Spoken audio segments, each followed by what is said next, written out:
is Robin from Rainbow Gardens here, and today we are at the beautiful Fanicks Nursery. We have teamed up with Fanicks, and we are here with Mr. Mark Fanick, and he's going to give us some tips and tricks on how to take care of Plumeria. Thank you so much, Mark, for having us out here at your beautiful nursery today. Well, thank you. Glad to have you. It's a beautiful day, too.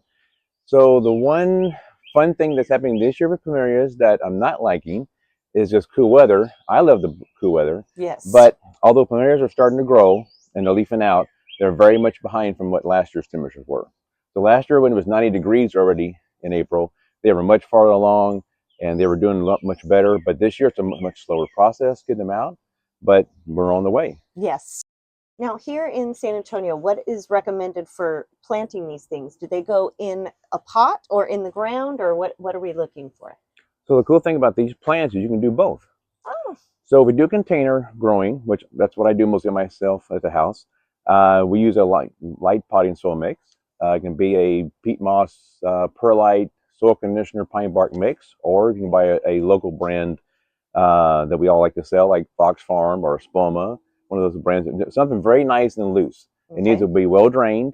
If it has some energy, like bat guano, alfalfa, mycorrhizal fungi, probiotics, this makes everything better, keeps the plant healthier. But yeah, you can do either one. Now, if you go in the ground, which is fine too, then in the wintertime, you'll need to take a sharpshooter, cut the roots, and then you will pull them out, wash off the roots, the soil, and then store them probably horizontally in a nice greenhouse or somewhere nice and warm. Do not water them ever in the wintertime. And next year, you plant them back and here they go again. Oh, interesting. So the reason that we're digging them up and bringing them in is because they are not cold hardy. Is that correct? That's correct, yes. Once it gets below 40 degrees, they'll start dropping leaves, I should say. And they'll go into a dormancy. Okay. And that's the time that we would go ahead and store them and let them dry out. Okay. So since they love warm temperatures, I'm assuming that they love sunlight. How much sunlight would you need per day for your Plumeria? So I would love to see Plumerias get as much as 12 to 14 hours of sunlight if possible. They don't need shade, no part shade. I would say cook them, basically. Okay. They're in the tropical islands of Hawaii and the southern fire ring, we'll call it. Yes. There is no shade trees. They're out there in blazing hot sun. And if you go to Hawaii and all the beautiful islands, they're out there blooming like crazy. Oh, good to know. Thank you. So watering these guys, can you tell us a little bit about what kind of watering needs they have? So in the early spring, as they're first now sprouting, you only water them a little bit once and then wait till the soil, like when we watch the soil, when they're wet, they'll be a darkened color. Okay. When it gets drier, it'll lighten up by 4 or 5 shades. That's the time to water the next time. So too much water in the beginning could cause a rotting action. So a little bit of water, let them drain for 4 or 5 days, then water heavy again, 4 or 5 days, watch it like that. Perfect. So once we get these guys established, what kind of a watering schedule would they need to be on? So as we approach May and June, as leaves unfold, become quite large, then they're going to draw a lot more water. And if they're in containers, sort of root boundish tight, you'll probably be watering as much as every day to every other day for sure. If they go on the ground, then the watering might be once every 4 or 5 days. So there's a benefit to going back to the ground. But then when it comes time to move them in the wintertime, it might be better to move them in the pot, be much easier. Yes. So we've talked a little bit about the Plumeria's watering needs. What kind of feeding needs do these guys have? So these plants like to eat just like we do. And so we want to give them a good meal. And some of the two best brands I think out there is one called Nelson and a Spoma. Both of them are in the citrus or tropical effect, basically, of them, right? So one's based a little bit more on phosphates, one a little bit more based on potash. Both have their benefits of each one. One helps root them in a little bit faster. One, I think, causes a little bit more of a stem thickness and development on there. Sometimes plants can grow too fast, so sometimes a little bit more extra potash can help dwarf the plant down a little bit and keep the flowers going a little faster.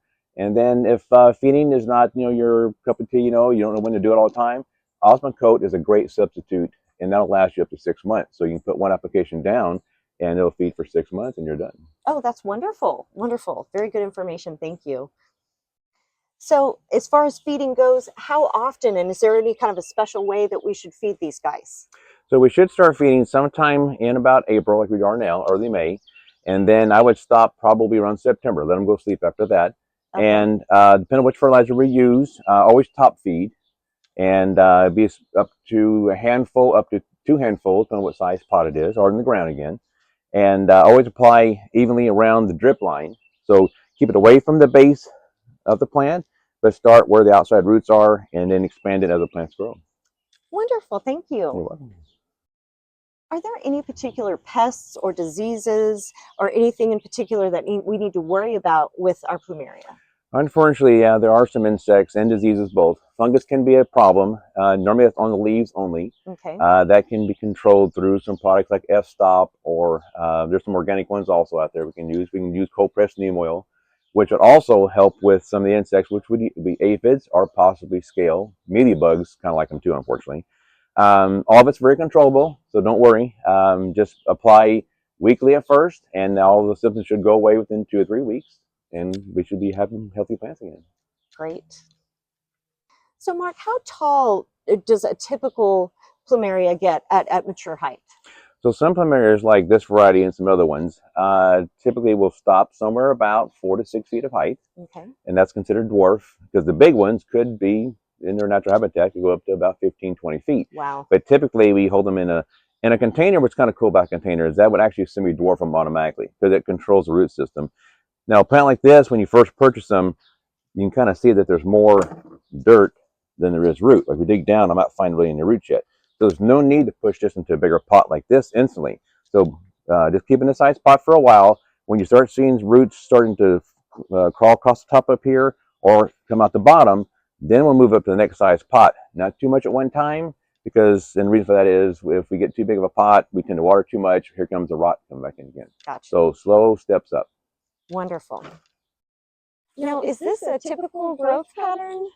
It is. When a Plumeria grows, first it starts off with a single trunk, and then as it matures into especially the next season, then they start developing from 1 to 3 trunks. And then what's cool is as these grow up, then these 3 trunks will make 3 more. So now you're at 9 branches. Oh, so the tree becomes quite branchy, like a deer horn effect. yes. And then, of course, the more tips you have, the more flowers we have. Oh, that's awesome.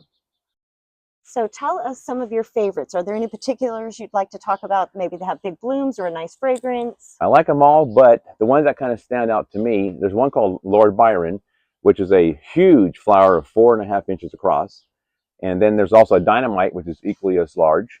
And then you have Sensational, which is a white one and has very good fragrance. So like rose bushes, you're buying these for the size of the flower and our dwarfness and our height.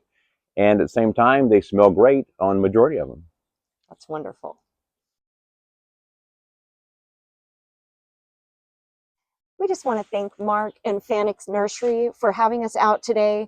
We really appreciate being able to come here to your beautiful nursery, and we want to encourage everybody to shop local. Yes, please. Both stores, both Rainbow Gardens and Fanicks has beautiful, beautiful plants. Come check us out and come to us with any of your local plant question needs. Thank you guys so much for watching, and don't forget to like, share, and subscribe. Thanks so much. Bye-bye. Bye-bye.